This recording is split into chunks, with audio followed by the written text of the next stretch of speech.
a lesson for my teacher. I lived on the Mosque Street in Rameshwaram, a city famous for its Shiva temple. Every evening, on my way home from the mosque, I would linger near the temple. I always felt like a stranger here, as the temple goers stared suspiciously at me. They probably wondered what a Muslim boy was doing in front of a temple. The truth was that I loved to listen to the rhythmic chanting of the mantras, though I never understood a word. There was a strange magic in them.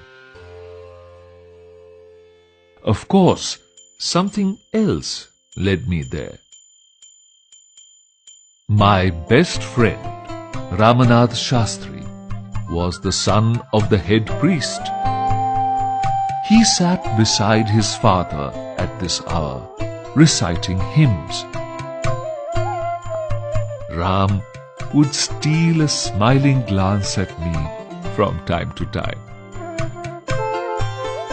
At school, Ram and I always sat together on the first bench of our classroom.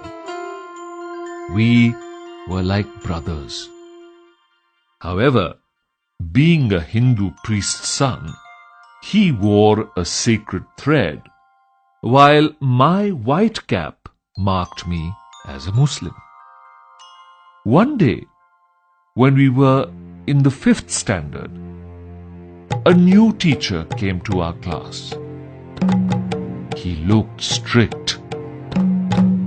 He went around the class, tapping his cane on his palm, and stopped before us. "You, the one in the white cap, how dare you sit beside the temple priest's son?" he shouted. "Go sit on the last bench." I felt hurt. With tears in my eyes, I picked up my books and shifted to the last row.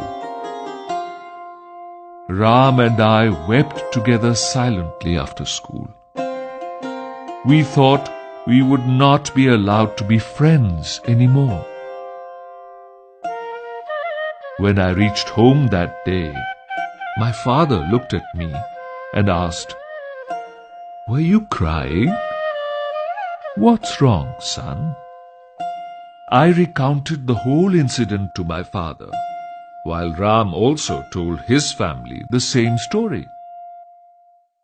Early the next morning, Ram came running to our house and said, "Father has asked you to come to our house immediately." I was terrified. I thought I was in for some more trouble. We hurried back to Ram's house. My heart skipped a beat when I saw our new teacher standing there. "In the light of our discussion, apologize to Kallam here," said Ram's father with a stern face. I could not believe what I had just heard. The head priest was asking the teacher to apologize to me. No child is less than another in God's eyes.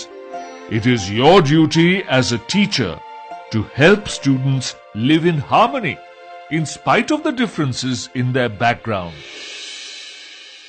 "You can no longer teach in this school," he said. Our teacher immediately asked me to forgive him. He hugged me and said, "I am sorry, Kallam. I have learnt an important lesson in life today." Ram's father saw that the teacher sincerely regretted his behavior and permitted him to continue teaching. From that day on, Ram and I sat together proudly on the front bench. We have remained the best of friends ever since.